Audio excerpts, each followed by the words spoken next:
Okay, good day. May gagawin kaming actually 3 tonner ito. May naipalabas na kaming video na patungkol dito. So, carrier siya. Ito yung indoor. Ito yung outdoor.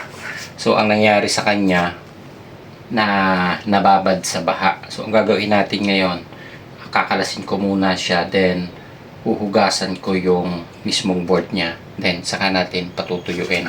Itong indoor, mukhang hindi naman natin siya kailangang patuyo na dahil ang pwesto kasi nito nakatagilid na ganito. So, nung nabasa siya, yung tubig tumagas, bumaba. So, ito kasi, ang pwesto nito doon sa outdoor, nakaganito siya.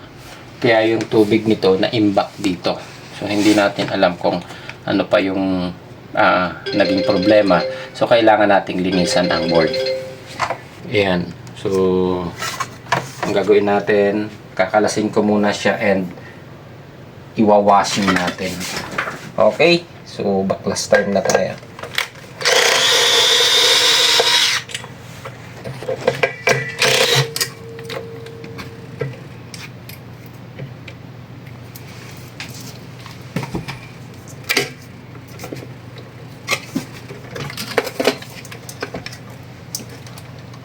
So, ayan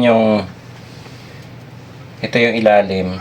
So, parang hindi naman siya ganun nagka-corrosion. Pero, kailangan na lang nating linisan itong board na ito. So, babrasin na lang natin.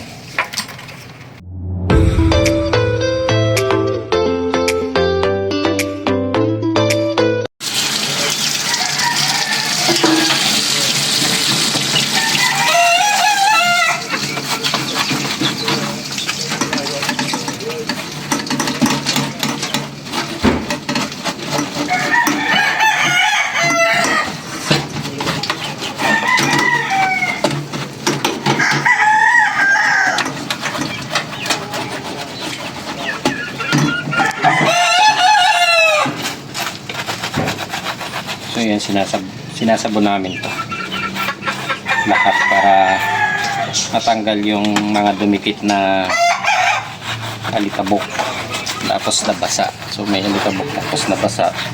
So nangyayari, nakakaroon ng corrosion.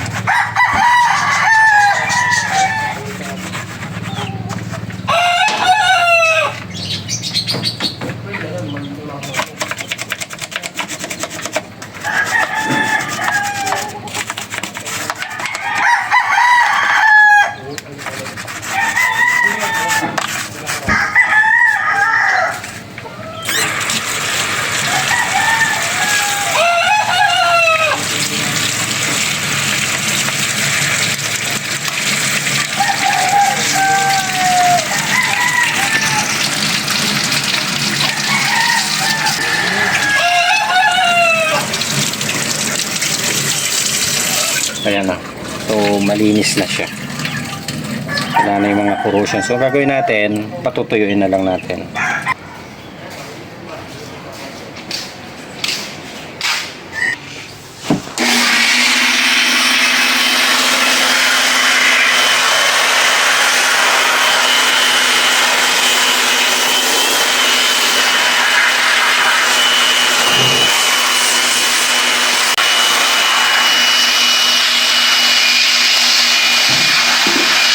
Nating blower, gagamitan natin siya ng hot air ito para sigurado tayong tuyong-tuyo yung loob.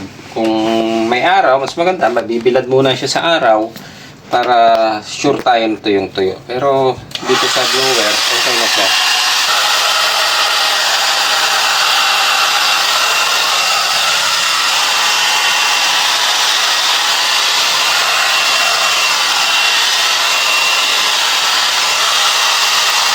Okay na. Yan. Okay, so ito na blower na natin. Tuyo na din naman siya. So troubleshooting na lang gagawin namin.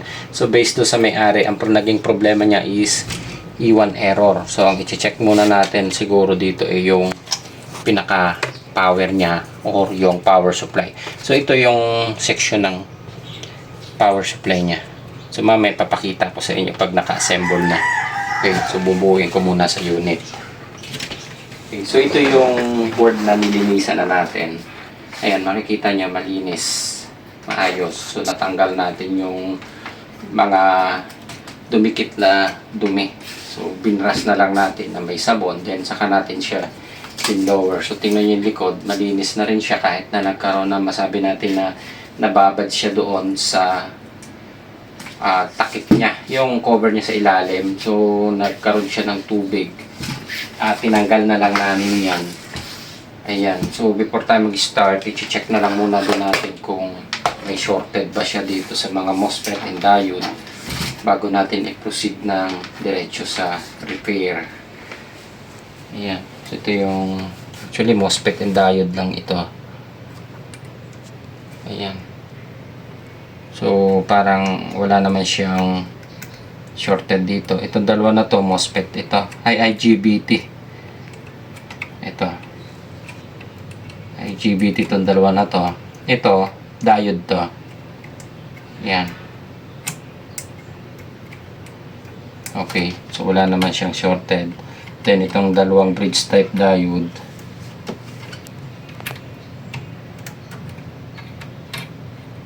Ayan, wala din naman siyang shorted sa IPM output niya. Ito, so wala rin naman siyang, wala rin tayo nakitang shorted. Okay, so sunod natin yung, ito yung pinaka power supply section niya. Yan. So nakahiwala yung primary niya na diode. Ito, nasa primary na diode. So hiwala yung power supply na ito, yun yung pinaka-diode niya. Yun, nasa loob na yun. So ito yung line and neutral. Ito, yung input AC supply natin. So usually dito siya unang pupunta. Yan o. Kaya meron tayong makukuhang resistance dito papunta doon sa diode na yan. Ito. Yan. Then yung line natin, ito yung kabila. Okay, neutral. Ito yung neutral. Tama ba? Okay, tama. Yun, N. N. So, ito yung pinuntahan niya. Itong kabila, line. Ayan. Kaya mataas ang resistance na kuha natin. Yan. Compare dito. Yun. So, ito, dumaan pa ng actually, resistor na lang yata ang dinaanan nito. Resistor and relay. Itong resistor na to yan. Ito. Papunta dyan sa resistor na yan. Ayun. So, yung supply natin, usually, ito yung line and neutral natin na input. So, usually, itong design na to, hindi to naka-standby ang supply. So, nagkakaroon siya ng cut-off. So, ito yung kagandahan dito sa pagkakadesign nito. So, kung makikita nyo yung, nasundan nyo yung video na ginawa natin nung nakaraan, yung dalawang sunod na video natin, ang supply sa outdoor nun, sa outdoor siya kumuha ng supply, pero naka-standby lagi ang supply niya, naka-standby do sa ating power supply na ito. So lagi siyang merong naka-supply dito o naka-standby yung ating 220 main source natin na supply dito. So kapag ka ganon, usually pasok lahat yan dito.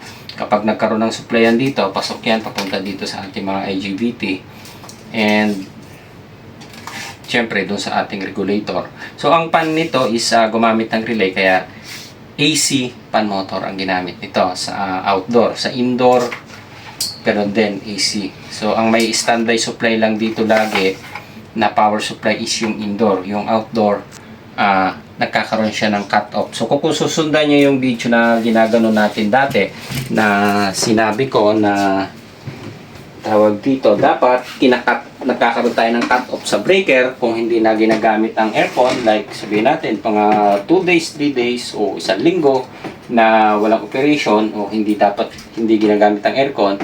So sabi nga natin, ibaba nyo sa breaker para medyo masabi natin safe siya sa pagkakaroon ng fluctuation ng kuryente. So ito naman, ito ang kagandahan ng pagkakadesign nito. Kahit yung masabi natin na parang semi-conventional na yata ang tawag dito. So, inverter pa rin siya. Kaya lang, ang mga pan motor niya is AC pa siya. Hindi siya full DC. Gumamit siya ng magnetic contactor. Kung makikita niya. Ayan. So, ang supply lang natin, naka-standby lang doon sa ating indoor. Pero doon sa outdoor, nagkakaroon siya ng cut-off. Ayan. So, i-assemble na lang muna natin. Then, papakita namin sa inyo. Ayun nga lang, minsan kapag nasira yung magnetic contactor nyo, ang lalabas na error is iwan pa rin kasi walang supply yung outdoor natin. Ayan. So, ang nagsuswitch ng ating magnetic contactor na ito, ang gagaling doon sa supply ng indoor unit natin. Ayan. Okay, so i-assemble ko muna para tuloy-tuloy tayo. Ayan, so tuyo na naman siya. Wala naman akong nakitang short dito. Malalaman natin kapag sinuplayan natin kung bakit siya nagkaroon ng error na iwan, or baka maaaring nung tinesting nila is yung unit is basa pa, or yung part dito, yung sa communication natin, ito nakalagay yung COM, maaaring nagdahil doon sa corrosion. So ganun din ang pwedeng panggalingan, or itong photocoupler is nagkasira. So yun lang naman ang pwede din panggalingan, or nagkaroon ng problema ang power supply. So maglalabas siya ng error na iwan. Ayan, okay. So dagdagan na natin ito ng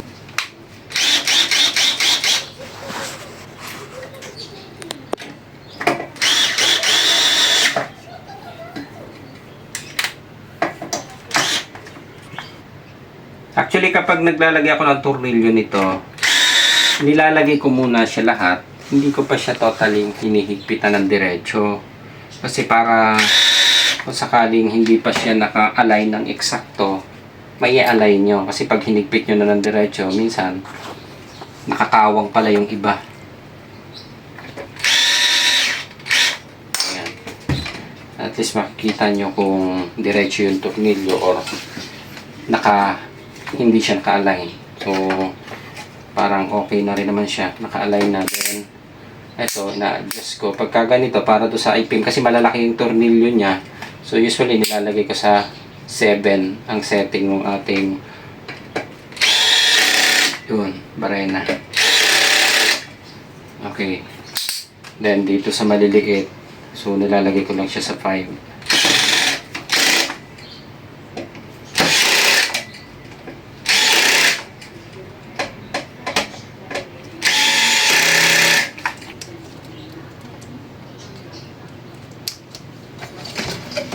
Ayos.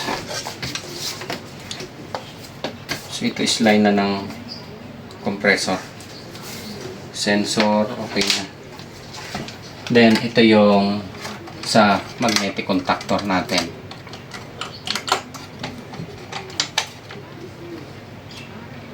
Ayan. Then ito yung sa indoor. Wala naman tayo nakitang shorted dito. Okay, so kakabitan na natin ng wiring. Check lang natin yung input. Ayan. So wala namang shorted dito.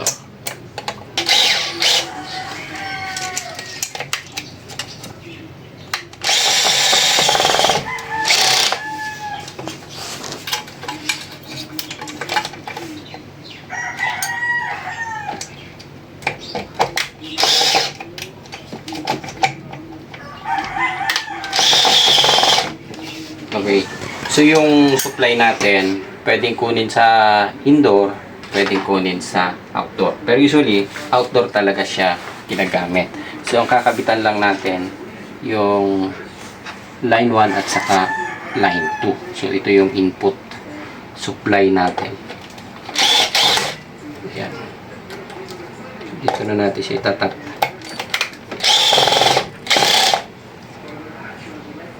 Okay.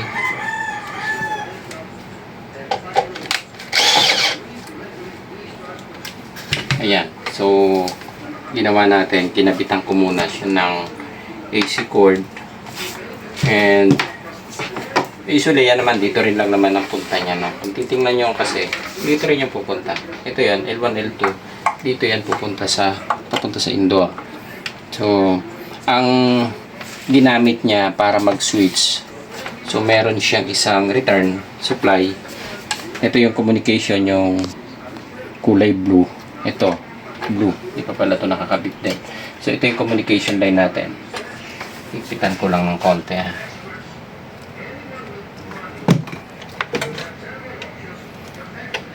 Ayan, ito communication signal to, yung blue. So itong kulay yellow, ito yung holding coil o supply na galing sa indoor. Yung yellow na to, supply na galing sa indoor to para mag-switch yung ating magnetic contactor. So ito yung ginaganon ko sa inyo na kahit hindi kayo mag-shutdown ng breaker, ang supply niya sa outdoor nagkakaroon ng cut off or nag-o-off dahil meron siyang magnetic contactor. So hindi ko pa alam kung anong lalabas na problema dito. Tingnan natin kung iwan talaga. Ayan. So i-on natin. Gamitan muna natin ang tester.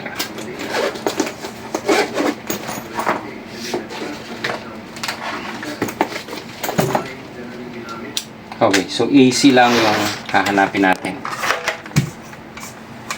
Kita? Palabo? Kita. Okay. So ito na yung input natin eh. Yan. So dito meron tayo. Pagdating dito sa switch na to, wala na kayong makukuha dyan.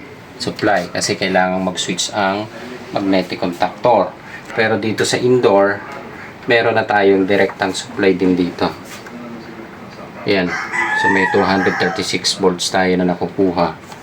Then, pag ini-on natin ito, line 1 at saka itong kulay yellow, itong sa holding coil, ito pala yung line. Yan. So, dapat magkakaroon siya ng 220. Yung switching nito, manggagaling doon sa indoor para magkaroon ng supply itong tawag dito, magnetic contactor natin. Ayan. Okay, so ini-on ko muna yung indoor. So, dapat magkakaroon ng 220 yung line 2 or yung line natin at saka itong, yun, nagkaroon na siya ng switch. Ayan na, meron na siyang 220.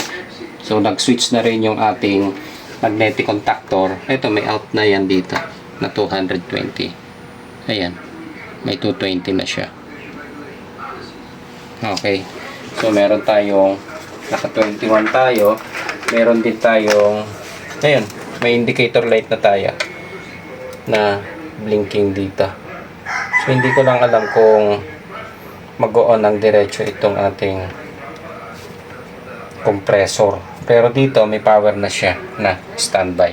Ayun, blinking.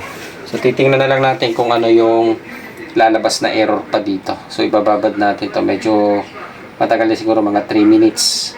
Okay, so waiting tayo ng 3 minutes. Tingnan natin kung ano yung lalabas na error. Ayan, okay. So ito, kapag kahit hindi naman natin i-switch ito o i-check natin ng diretso sa compressor, ito yung pan, kapag nagkaroon ito ng output na 220 dahil AC ang supply nito, so ibig sabihin nag-run na ang AC natin o yung pan motor natin. Ayan, okay na natin. So ito, isasama na natin to. Pero ito, bihira naman natin itong gawin para lang malaman nyo kung may problema kayo sa indoor unit. So pwede nyong actually ito pinagbabawal na technique eh. Baka mamaya masira ang tester nyo. Pero pwede siyang gamitin para lang makita nyo kung yung command, nagkakaroon siya ng command pero hindi siya eksakto. Line and communication. So makikita nyo yung ating paggalaw ng tester. Makikita nyo gumagalaw sa AC.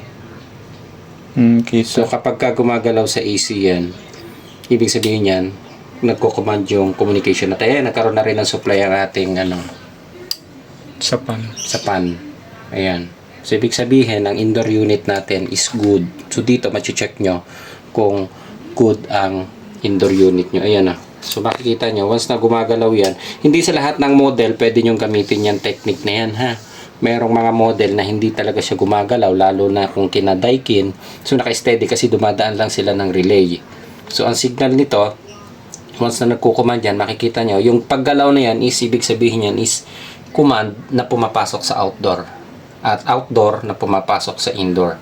So hindi mo lang makukuha ang eksakto kung anong ibig sabihin. Pero sabi nga natin, pinagbabawal na technique, yan yung lumalabas. So ang gagamitin nyo is yung line and yung communication.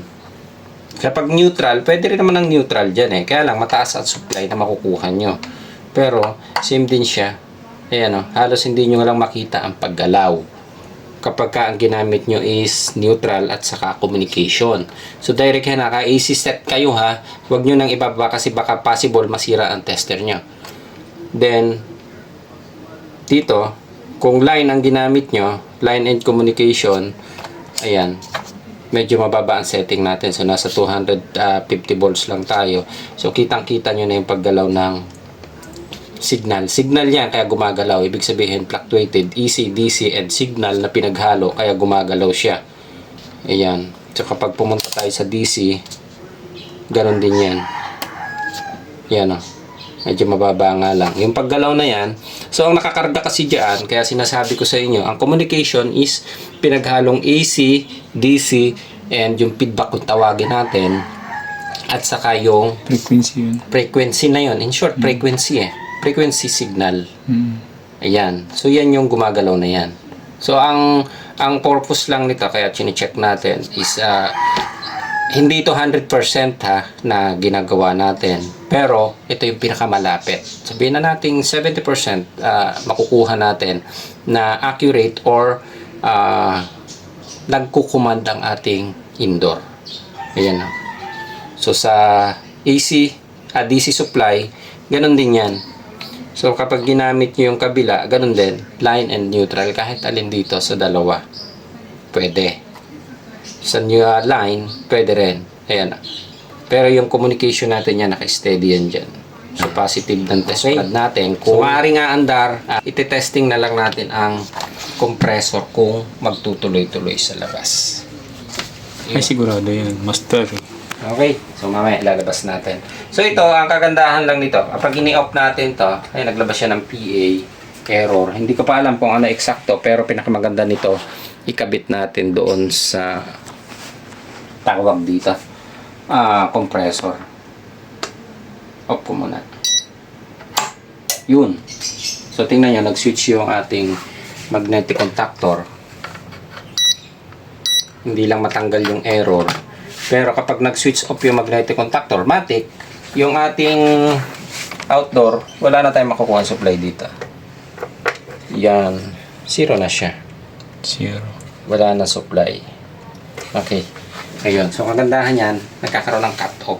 So, ito lang yung kagandahan doon sa pagkakadesign nila. Gumamit na ng magnetic contactor. Actually, pwede nyo naman itong gawin doon sa ibang unit. Kung gusto nyo i-upgrade, pwede rin. Basta meron siyang signal switch na relay sa indoor. Kaya lang, usually sa mga ibang inverter na, lalo na sa full DC, wala na eh. Line, ano lang siya eh. Communication lang talaga ang nakakabit sa kanya, na hindi na siya gumagamit ng relay. So ito kasi merong signal na para mag-switch yung ating holding coil o yung ating magnetic contactor na galing sa indoor unit.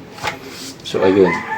So doon sa iba, yung mga nakikita ko, yung may mga relay sa indoor, pwede siya. Lalo ng mga 1 to 1.5 HP. So, meron siya. Pwede kung yung gawa ng design, nalagyan nyo ng magnetic contactor. Pwede naman yun. Pero, depende na lang. Pero, pinaka-the best is, actually, ginagamit namin din. Ibinababa namin sa breaker. Ayan. So, dadalhin ko lang doon sa labas. I-off ko muna. Okay. So, ito sinet up na natin. Kinabitan ko lang muna siya ng compressor. Ayun. So, ito yung ginamit nating compressor sa ilalim. Ayan. Sa pang-carrier din siya na floor type. And, ayan. Ganito na lang ginamit natin na pag-connect para may connect natin. So, ito yung indoor ay outdoor. Ayan. So, blinking na siya. Nag-power na. And, yung ating isang tester ay minonitor natin para dun sa outdoor fan motor. So, antay lang natin kung magra-run na siya. Ayan. So, nakaset na siya. Naka-on na siya. Naka 21 degree. So, ito yung indoor natin. Tingnan lang natin kung aandar na siya. So, ayan. Nag-on na yung ating fan motor. Ayan ah. So, meron tayong nakuha doon sa output ng fan motor. So, ang problema natin, ang compressor hindi pa nagra-run. Ayan. So, tuloy-tuloy yung fan motor natin.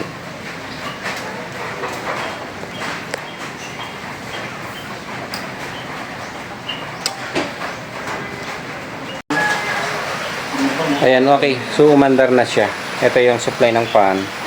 Yung compressor natin nag-run na din. Ayan. So, nakakabit kasi yung tubo nito kaya hindi natin makita yung eksaktong. Ayun. So, umandar na siya. Working na siya. Yung sa fan motor natin, ito yung output supply. So, tinusok ko lang siya ng tester dito para makita natin kung magkakaroon ng output. So, okay siya. Nagra-run na. Wala rin siyang error ng na-detect. Yun. So, kanina tinesting ko ayaw. Yung pala, nag-loose yung kulay yellow na wire. So, ngayon, okay na siya.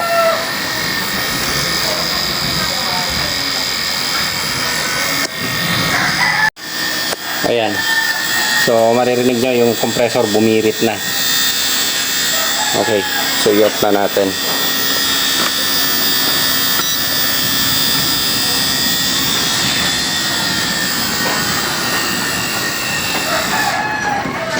Ayan. So, yung tawag dito, yung magnetic contactor niya, may delay din siya. Yun, So, nag-switch off na rin yung magnetic contactor natin.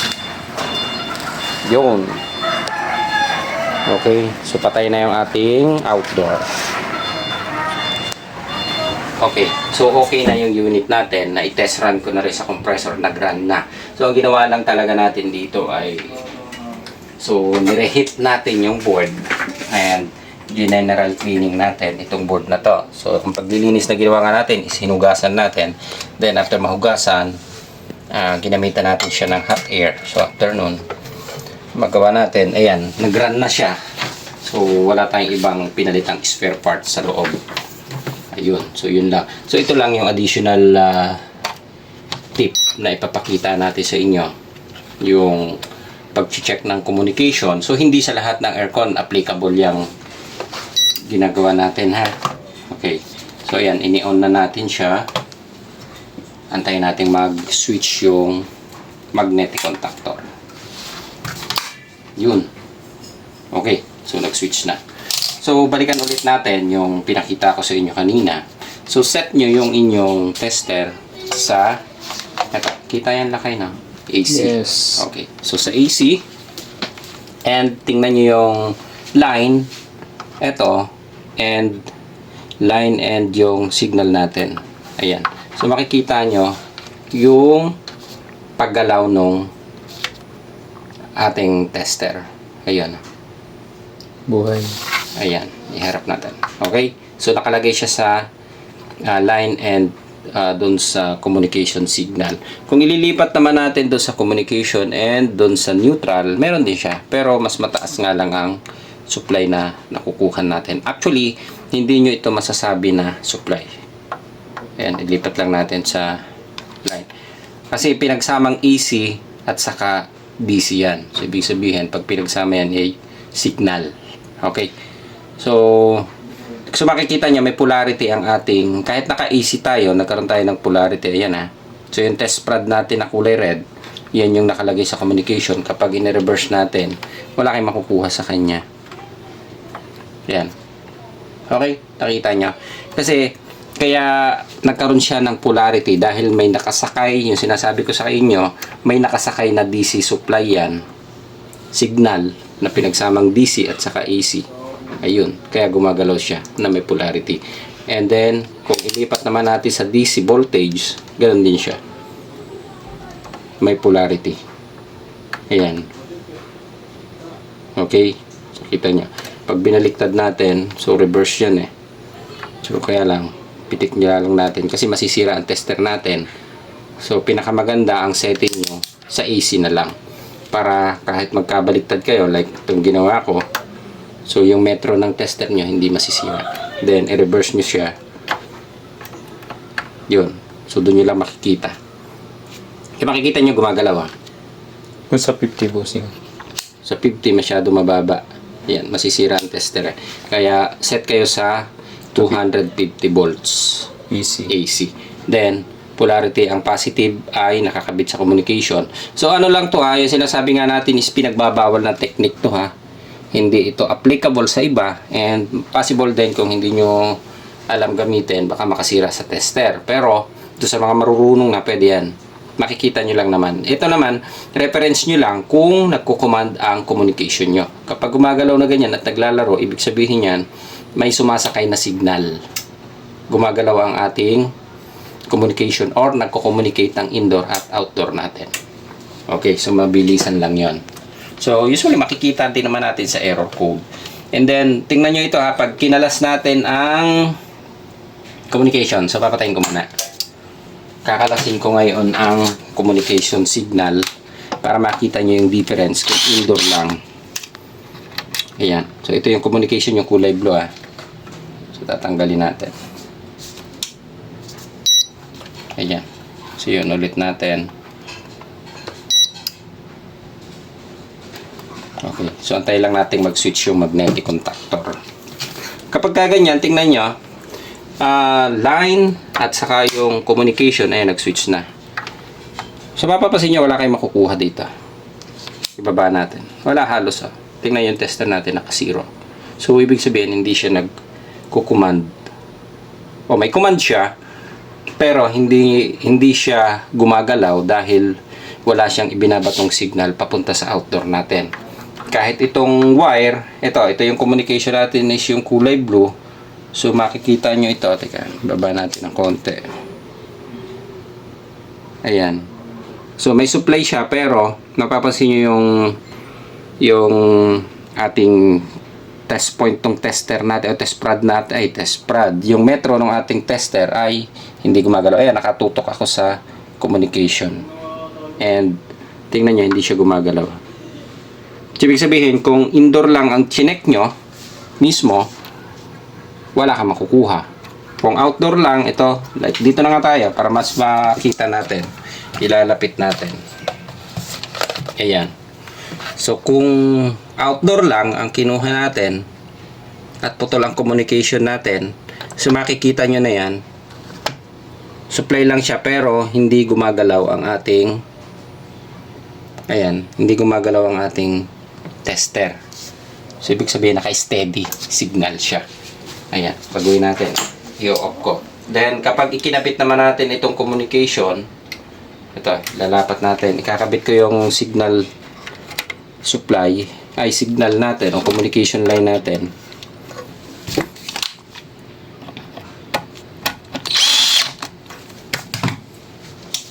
On natin.